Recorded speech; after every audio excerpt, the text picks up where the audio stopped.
¿Qué tal amigos? Bienvenidos a una edición de Sin Anestesia. Keiko Fujimori finalmente confirmó que Alberto Fujimori va a liderar la plancha presidencial de Fuerza Popular. Ella se ha lavado las manos y le deja el partido que ella formado con tanto esfuerzo, entre comillas, digamos. No, sí, con bastante esfuerzo, porque tengo bastantes conocidos fujimoristas que me cuentan que las decisiones se toman de manera colegiada y votan, pero esta vez llamó la atención que haya sido una decisión solo de Keiko Fujimori, del padre y de la hija de Keiko y de Alberto. Según algunas fuentes de Fuerza Popular, Keiko Fujimori ya no está interesada en postular una vez más a la presidencia, porque sería una nueva pérdida, tomando en cuenta el antivoto que tiene, y es por eso que le tira el pato, le echa el pato, le encarga esta responsabilidad del papá, que ya tiene este año cumple 86, claro, y tendría para el 2026 tendría 87 años, que es una edad imposible para gobernar un país tan complicado. Para ver si es que debe o no postular Alberto Fujimori, hemos convocado a Rafael Belaunde, líder del Partido Libertad Popular, que muy amablemente ha aceptado conversar con nosotros. ¿Qué tal, Rafael? Muchas gracias. Aarón. Hola, Aarón. Gracias por la oportunidad. Sí, básicamente tú te has mostrado en diferentes tweets en la cuenta en X en contra de la postulación de Fujimori, principalmente porque tú apoyaste fervientemente el indulto, ¿no? Claro, no fervientemente, ¿no? Pero yo digamos, Alberto Fujimori es una figura controversial, pero relevante en la historia moderna de nuestro país. Tuvo claros aciertos, sobre todo en el campo de la economía y en la pacificación del Perú. Y tuvo claros errores que están más asociados a los temas de corrupción y a los atropellos a las libertades y a los fundamentos del sistema democrático, ¿no? Eh, pero, digamos, ya cada uno es libre de hacer esa ponderación, ¿no? Yo creo que tuvo cosas buenas Fujimori y en fin, él ha sido juzgado o fue juzgado previo consentimiento a la Corte Suprema de Chile por unos delitos muy serios, muy graves, que son los delitos de homicidio y secuestro, que hasta el día de hoy son polémicos por el tema de la autoría mediata, en fin.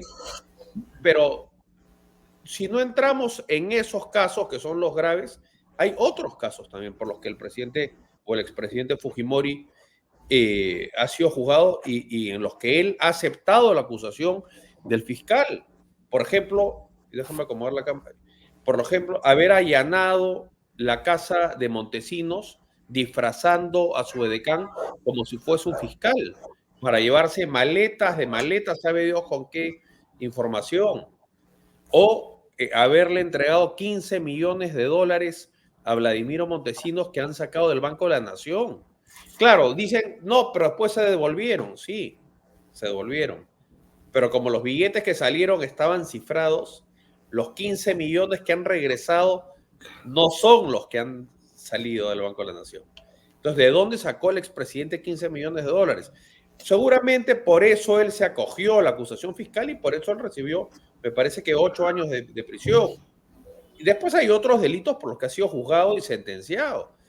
Por ejemplo, el desvío de dinero del servicio de inteligencia para los diarios Chicha, para difamar, para atacar, para injuriar a los líderes de la oposición. Entonces, el presidente Fujimori o el expresidente Fujimori, habiendo tenido luces, sin duda, ha tenido profundas sombras, ¿no? Y yo creo que cuando huye del Perú y renuncia por fax y después decide postular al Senado del Japón, reconociéndose súbdito del imperio japonés, jurando lealtad y hasta dar su vida por el Japón, como él mismo lo dice en su spot publicitario, después de haber sido 10 años presidente del Perú.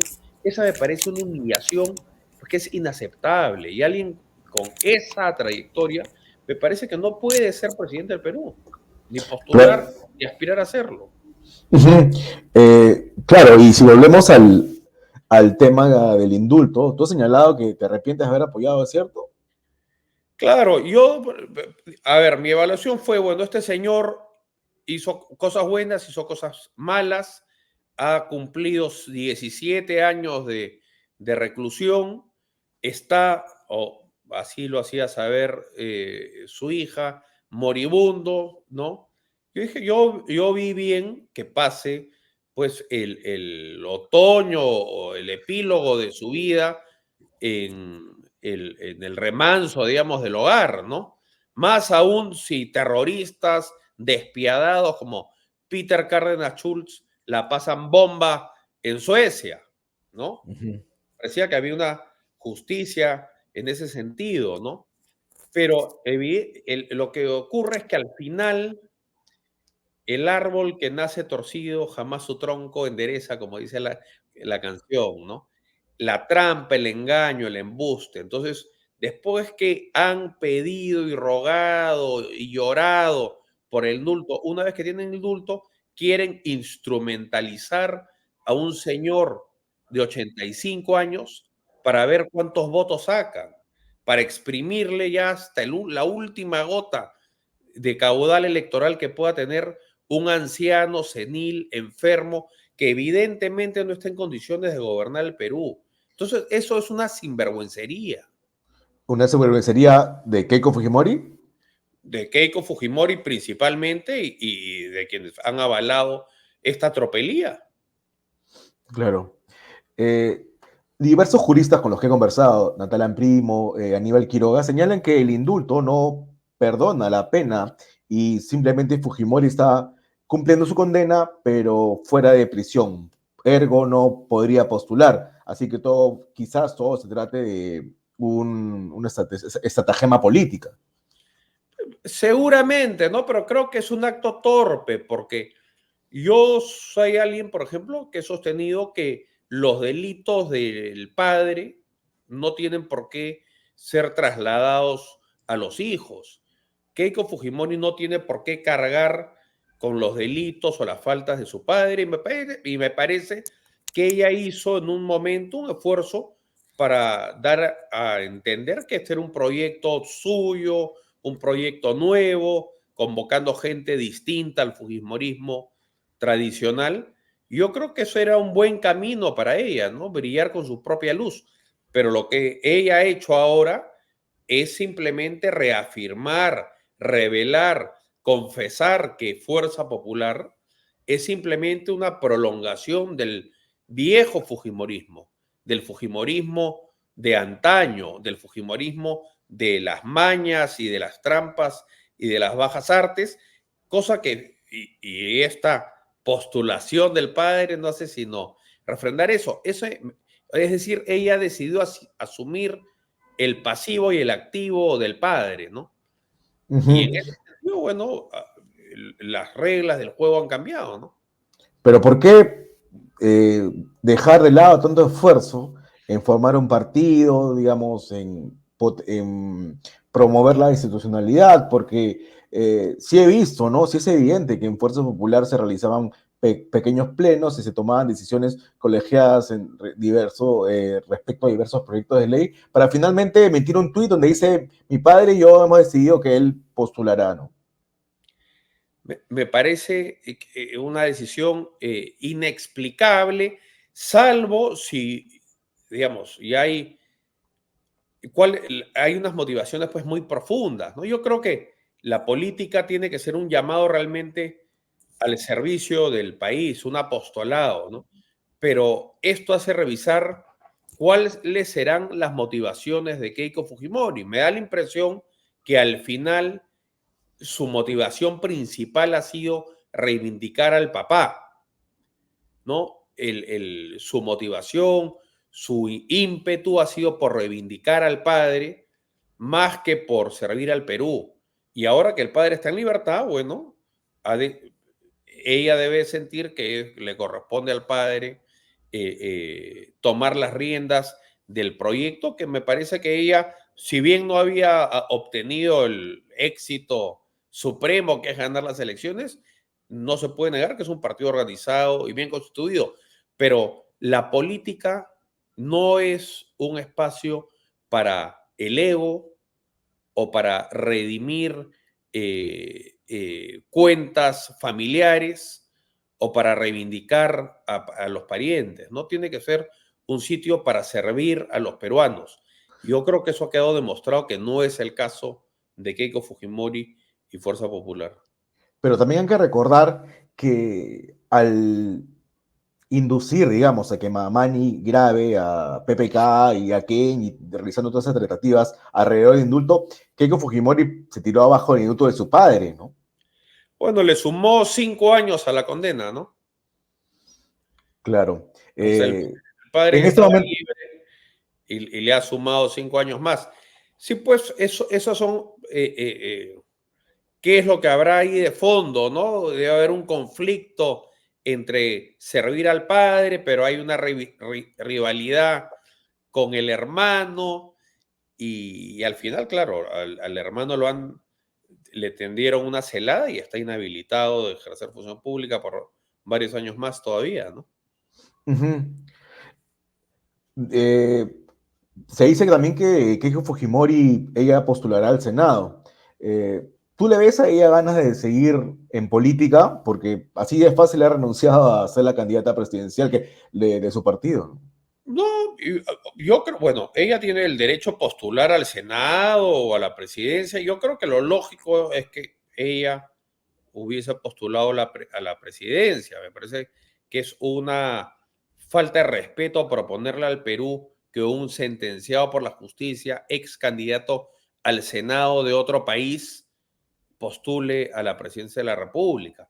Yo creo que ella era en el fondo la candidata natural de su partido.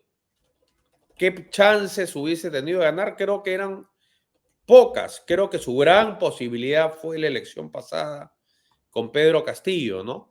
Y creo que la perdió por un margen muy estrecho, pero por faltas propias, ¿no? Por no obtener personeros en el sur, por no viajar a Puno, en fin, ¿no? Yo creo que es pero eh, yo creo que Keiko Fujimori ha demostrado que es una persona que ha sabido organizar un partido, es un partido que funciona, es una bancada que no se dispersa. Entonces, en ese sentido, yo creo que ella está plenamente habilitada a postular. Yo no haría ninguna objeción y seguramente va Uh-huh. a recolectar un caudal importante de votos, ¿no? Finalmente, ¿tú crees que, para cerrar este tema Fujimori, crees que lo dejen postular o el jurado nacional de elecciones tendría que anular su eventual candidatura? Yo, digamos, no siendo abogado, me baso en lo que dicen los abogados, los juristas, y yo tengo entendido que él está impedido de postular, ¿no? Pero más allá de lo que diga la ley, yo Uh-huh. creo que alguien que ha sido condenado, no metamos los casos de Barrios Altos ni de La No. Cantuta, pero los que él mismo ha aceptado de corrupción, los casos de los diarios Chicha, haber postulado como súbdito japonés al Senado del Imperio del Japón y jurar lealtad y hasta dar su vida por el Japón. Después va a venir y los peruanos van a votar por él para que sea presidente. Eso es una indignidad. No, y ya cumplió ya quedó en la historia como está, ¿no? Ya con Yo luces y creo que sombras. sí, yo creo que la historia hará un juicio de valor, ¿no? El año 90 el Perú era un país en el borde de la desaparición y bueno, y Fujimori hizo cosas buenas. También es cierto que nunca intentó la vía democrática, ¿no? No es que él impulsó su programa económico, su programa antisubversivo y el Congreso se lo denegó. Él de frente fue a cerrar el Congreso. Después cometió, me parece, un error absurdo en insistir en el año 2000 con la ley de interpretación auténtica para postular es decir, para postular por tercera vez consecutiva, cuando su misma constitución, la que él impulsó, digamos, decía que solo se podía hacer 2 veces, ¿no? Entonces, en fin, entre luces y sombras, ya dependerá de cada quien el veredicto, ¿no? Yo creo que las reformas, sobre todo las más trascendentes del gobierno de Fujimori, se pudieron haber hecho en libertad, sin corrupción y en plena, eh, en la plenitud del Estado de Derecho, ¿no? Ujú. Igual también yo sigo insistiendo, una persona de 87 años ya debería estar descansando en su casa, ¿no? Sí, bueno, si somos coherentes y criticamos a Biden, eh, Yo, por ejemplo, debería ser bueno, estoy viajando dentro de pocos días a Mazo Cruz y a la Rinconada en Puno, ¿no? Mazo Cruz está a 4.500 metros de altura, la Rinconada 5.000, ¿no? Después, en fin, el Perú es una geografía pues, que demanda un esfuerzo físico importante, porque es un desafío geográfico serio, hay contrastes, ¿no? Frío, calor, ahí está la selva, está la costa, está el altiplano y después están las serranías más altas. Entonces, necesitamos un presidente activo y presente. ¿Hace cuántos años no hubo un presidente al Braem, por ejemplo? Hará 15 años. ¿Hace cuántos años no hubo un presidente a las zonas altas donde cae la helada todos los años y se mueren los niños de neumonía todos los años en Puno? 20, 30 años. Entonces, no se puede gobernar un país olvidando el territorio, ¿no? ¿no? A ver, te pongo una situación difícil. En una segunda vuelta entre Fujimori y Antauro, ¿por qué votarías? Uy, eso sí sería una elección difícil. Yo creo que espero que el destino no, no nos ponga en esa circunstancia, porque no podría. Yo la elección pasada, y lo he dicho, apoyé a Keiko frente a Pedro A Castillo, ¿no? Castillo.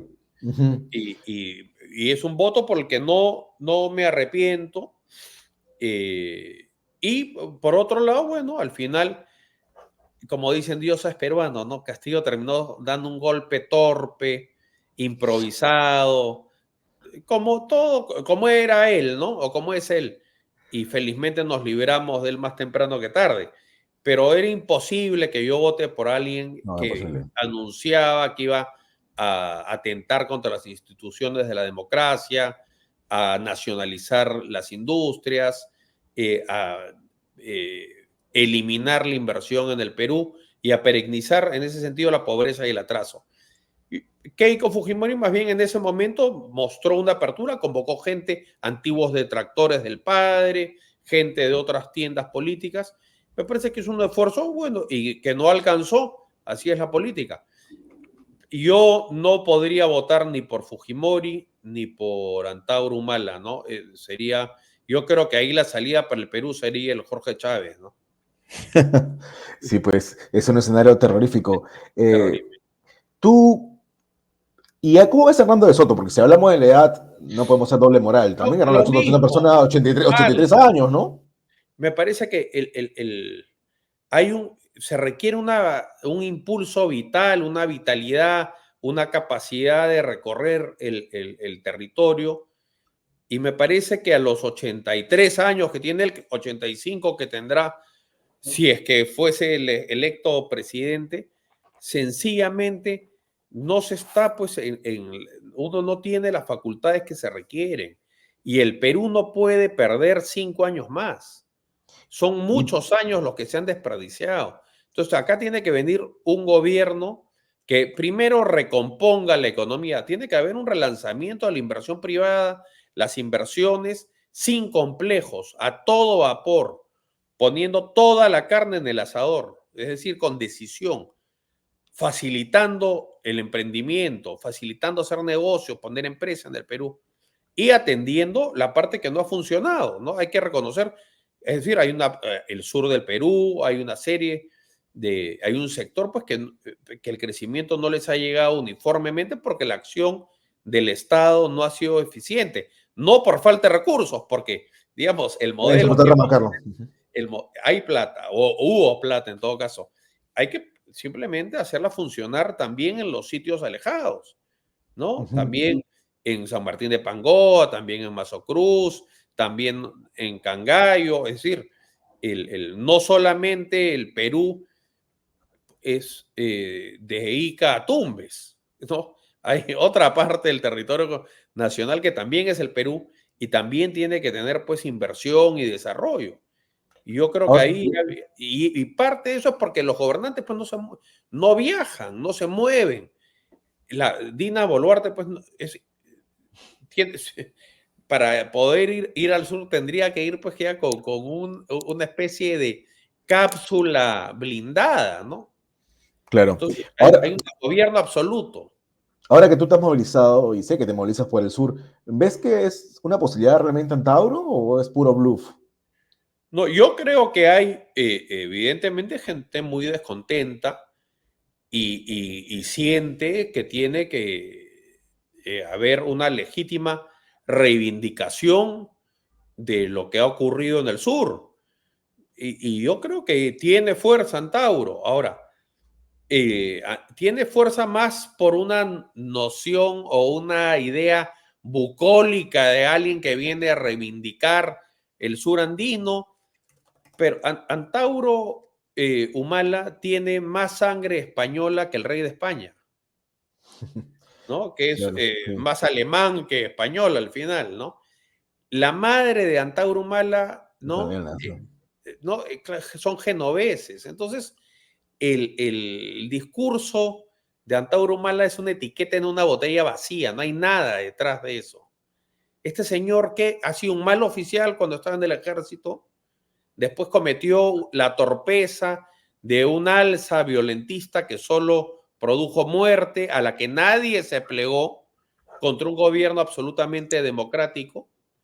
Y después ha estado 17 años en la cárcel, donde lo único que ha aprendido es hacer peluches de Hello Kitty. Entonces, o sea, no, hay que enfocar el futuro del Perú pues con un mínimo de seriedad, ¿no? Entonces, yo creo que con el decantar, porque faltan pues muchos meses, más de casi 2 años para las elecciones. Yo creo que el fenómeno de Antauro, si hubiese sido 3 meses antes de la elección, quizá hubiese funcionado, pero yo creo que hay tiempo de sobra para desenmascararlo por lo que es, ¿no? ¿Tú eres el candidato natural de Libertad Popular? No, bueno, yo no diría natural. Nosotros hemos hecho un esfuerzo en hacer un partido plural, horizontal, ¿no? Yo soy el presidente del partido, voy a ser uno de los precandidatos. Hoy por hoy se me ocurre que el único, Ujú. eh, pero no niego la posibilidad de que puedan haber otras alternativas también, ¿no? No es un proyecto personalísimo mío, ni es una extensión de un negocio mío, ni el logo lleva mis iniciales, ni mucho menos, ¿no? Ujú. Los colores y el logo representan al liberalismo, ¿no? Bueno, el amarillo representa la libertad, ¿no? Los valores del liberalismo y el logo que es central, que es el cóndor, es negro, digamos, porque el cóndor es negro, ¿no? Ujú. Pero nosotros sí reivindicamos, digamos, la libertad en política, económica, sin desconocer que en países como el Perú hay un espacio para la acción del Estado, no solo en el rol subsidiario, sino en cosas, por ejemplo, en la masificación del gas, que es, claro, desde un punto de vista técnico, masificar el gas en el sur andino es antieconómico, seguramente, ¿no? Porque la inversión no va a pagar y eso ningún inversionista privado lo va a querer hacer, pero el valor que eso va a generar en tranquilidad social, en hacer viable nuevas exploraciones por gas, en la cohesión social que eso va a implicar para el sur andino, para que la gente que hoy ve cómo pasa el ducto por el Cusco, por Ayacucho y por Huancavelica, y ellos no tienen gas, se sientan incorporados a un proyecto nacional, esa variable también se tiene que tomar en cuenta. Lo mismo pasó con la minería. Antes no se ponderaba la variable social. ¿Y qué es lo que pasó? Los proyectos mineros se empiezan a caer Y al final, ahora la variable comunitaria, la acción social, resulta que es tan o más importante que la ingeniería, que la geología. Entonces, el país al final no es solo no es una empresa. Hay variables geopolíticas, hay variables sociales, hay variables, es decir, yo creo que por eso soy partidario en el tema de repartir parte del canon directamente a la población, porque tiene que sentirse beneficiada directamente la gente de donde se sacan esas riquezas mineras.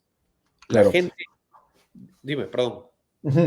Claro, sí, porque ha habido noticias, por ejemplo, proyectos, hasta proyectos mineros en La Molina, a ver si la gente estaría a favor o no, ¿no? Siempre hay que pensar igual en la importancia de la sociedad en cuanto a los proyectos que se desarrollen alrededor en la zona, pero para mí la presencia del Estado debe estar a través de la seguridad, ¿no? Brindar seguridad porque siempre están esos asusadores, ¿no? En contra de la mina, de los proyectos mineros, ¿no? Bueno, a ver, por el corredor minero bajan todos los años miles de millones de dólares de concentrado de cobre, ¿no? Y la gente en muchas zonas aledañas al corredor minero tiene que meter el rebaño a su casa para no congelarse en la noche. Entonces, esa me parece que es una condición que es incompatible con la abundancia de la minería. Es decir, si queremos hacer sociopolíticamente viable la minería, tenemos que asegurarnos que en las zonas de riqueza minera la gente tenga una calidad de vida que sea decente y consistente pues con la dignidad del hombre, ¿no? Ujú. Entonces, ¿Y estás a favor de esta iniciativa que, como en otros países, Estados Unidos, si en mi casa encuentran petróleo, yo le puedo vender mi terreno al Estado? Y bueno, no... es un hecho, por ejemplo, que en los países de derecho anglosajón, donde el dueño de la superficie es el dueño del subsuelo, hay menos conflictos sociales por eso, ¿no? Ujú. Me voy de Eh, la zona y listo, ¿no? no, no, te dicen, bueno, ¿qué va a costar para que... Eso ocurre mucho en Estados Unidos con el tema del gas de esquisto. Hay Mm, zonas residenciales donde hay sí. operaciones de gas y simplemente van, le tocan la puerta a un vecino y le dicen, oye, te pagamos tanto y me dejas poner mi pozo acá. Y la gente dice sí o no. Y entonces no solo se individualizan los costos, sino la gente también individualiza el beneficio. Es decir, si el día de mañana en un rancho en Texas se encuentran petróleo, si el dueño del rancho se pone de acuerdo con la petrolera, el dueño del rancho, el ranchero, se convierte en una persona rica. Así de El simple. día de hoy, si en una zona en el sur de Puno, por ejemplo, encuentran oro, la empresa minera y el Estado se hacen ricos, pero el dueño de la tierra sigue siendo tan pobre como desde hace 200, 300, 500 años. Claro, Entonces, bro. esa ecuación no ha funcionado y no aceptar que no ha funcionado es persistir en el error no tiene sentido, tiene que haber un cambio. Entonces, la minería le tiene que cambiar la vida para bien a la gente, sobre todo la que está sentada en las zonas mineras, porque eso va a ser viable que pongamos en valor los demás proyectos mineros que tenemos, que son muchos, por decenas de miles de millones de dólares de inversión. Pero aquí la responsabilidad no son de las empresas mineras, sino porque las empresas mineras cumplen con el canon, se lo van Sí, al bueno, Estado, ¿no? Los gobiernos regionales que ni siquiera gastan su presupuesto, gastan en Monumento a la Papa, Monumento al Choclo. sí, yo creo que hay de todo ahí, ¿no? Yo creo que las empresas mineras han debido tener una actitud mucho más proactiva en la parte, en la arena política, ¿no? Es Ujú. decir, participar de la batalla cultural, no abandonar la batalla de las ideas, sobre todo en sus circunscripciones, promover gente de pensamiento moderno, promover pues la difusión de las ideas modernas, de la libertad, y probar su caso ante la ciudadanía, ¿no? Entonces yo creo que ahí hay un demérito. Uno lo ve, uno va a una librería y habrán pues en cualquier momento dado 20, 30 libros sobre lo bueno que fue Velasco Alvarado, ¿no? ¿No? Claro, no, no se ha dado la batalla cultural, ¿No? ¿no? Pero no existe ni un solo libro sobre Pedro Beltrán, por ejemplo, ¿no? Por ejemplo, ¿no? Banquero Rossi, por Entonces, ejemplo, también. o Banquero Rossi, es el abandono de la lucha de las ideas. Y ese es Ujú. un demérito enorme y yo creo que a las empresas les ha costado muy caro. Ahora, por lo demás, las empresas modernas pues cumplen con sus impuestos, cumplen con los parámetros medioambientales, eso no cabe duda. Pero en tanto la gente viva, la gente que está alrededor de las operaciones vive en la miseria absoluta, siempre va a haber un terreno fértil para que estos mercachifles de la política que venden cebo de culebra encuentren un terreno donde pregonar su odio contra el progreso del Perú, ¿no? Porque los pobres son los eventuales votantes de la izquierda, ¿no? Los votantes de la izquierda. Bueno, de ese tipo de izquierda en todo caso, ¿no? De una izquierda Ujú. anacrónica, cavernaria, digamos, de antes de la caída del muro de Berlín, ¿no? Porque también reconozco que hay una izquierda moderna, digamos, que cree que o que entiende que el motor de la economía es la inversión y el sector privado y que tiene una inquietud más bien redistributiva a través de los impuestos, ¿no? Más impuestos aquí, más impuestos. Pero esa ya es una discusión, en todo caso, más sana, ¿no? Siempre se puede discutir.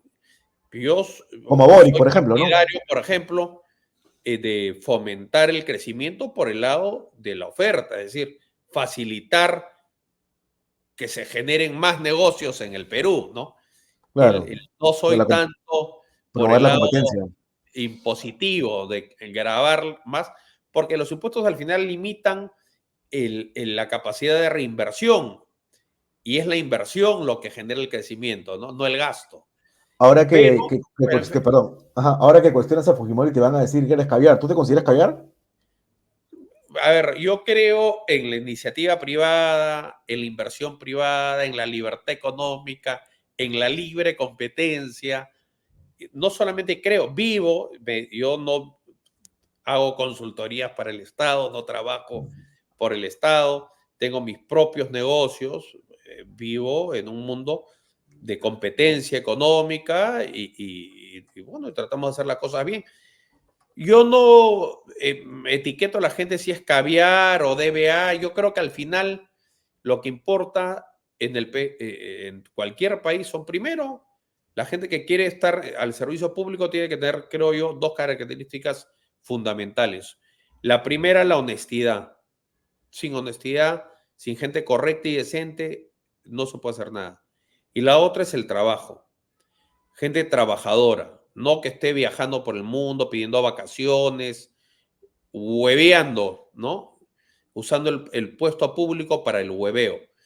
Y Ujú. después, bueno, está la gente con la que soy más afín ideológicamente en el plano económico. Yo creo que hay un espacio, sí, para la acción del Estado en hacer, por ejemplo, en la zona de la CG Selva, hay obras de infraestructura muy importantes, vías de penetración, puentes, en el sur andino, por el tema de las casas calientes para evitar el friaje, sí, pero el motor de la economía es la inversión y para generar inversión tiene que haber un gobierno y un Estado amable hacia el clima de los negocios.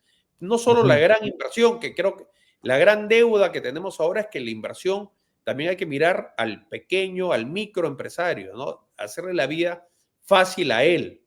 Ahí está el grueso del empleo, ¿no? Y los pequeños negocios son los que viven pues bajo la extorsión del crimen organizado, pero también bajo el abuso de las municipalidades, de los entes de regulación de los ministerios, de la SUNAT. Es decir, es un ambiente hostil para crecer, para generar empleo, para hacer negocios. Toda esa idiosincrasia obsoleta es la que hay que cambiar, ¿no? Yo Ujú. creo en la, es a través de fomentar, hay que ser orgullosos de fomentar el crecimiento, que la gente gane plata en el Perú, sin Ujú. complejo. Perfecto. Muchas gracias, Rafael. Y gracias, Aaron. Hasta la próxima. Muchas gracias por acompañarnos en esta edición, amigos. Nos vemos el miércoles a las 5 de la tarde.